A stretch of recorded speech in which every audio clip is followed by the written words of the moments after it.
আলামিন এই পৃথিবীর জমিনের মধ্যে আমাদেরকে এত সুন্দর করে সৃষ্টি করে পৃথিবীর জমিনের মধ্যে পাঠিয়ে দিয়েছেন। এই পৃথিবীতে আসার পরে আমরা কেমন করে চলবো, সঠিক পথে কেমন করে চলবো, বিশ্বনবী সাল্লাল্লাহু আলাইহি সাল্লাম এই পৃথিবীর জমিনের মধ্যে আজ থেকে 1000 বছর পূর্বে এই পৃথিবীর জমিনের মধ্যে জানিয়ে দিয়েছেন, আমি আখিরি নবী এই দুনিয়া থেকে বিদায় হয়ে যাব। এই দুনিয়ার জমিনের মধ্যে দুইটা বস্তু রেখে যাচ্ছি, একটা হলো আল্লাহর কোরআন, দ্বিতীয়ত হলো রাসূল সাল্লাল্লাহু আলাইহি সাল্লামের সুন্নাত। যারা আল্লাহর কোরআনকে নিয়ে যারা চলবে, যারা ভালোবাসবে, তারা তো সঠিক রাস্তাতে চলতে পারবে। একবার জোরে বলেন সুবহানাল্লাহ। আমার বন্ধুগণ, আমার ভাইরা, আল্লাহ রাব্বুল আলামিন পবিত্র কোরআনুল কারীমের মধ্যে বললেন, যালিকাল কিতাবু লা রাইবা ফিহি।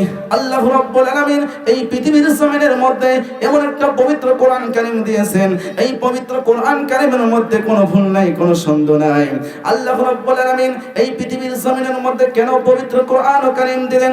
আল্লাহ রাব্বুল আলামিন পবিত্র কোরআন কারীমের মধ্যে জানিয়ে দিয়েছেন, ও পৃথিবীর মানুষেরা, এই পবিত্র কোরআন কারীম পৃথিবীর জমিনের মধ্যে দিয়েছি খারাপ মানুষকে ভালো বানানোর জন্য, মানুষকে আলোর পথে আনার জন্য। এই পবিত্র কোরআন কারীম পৃথিবীর জমিনের মধ্যে দিয়েছি। একবার জোরে বলেন সুবহানাল্লাহ।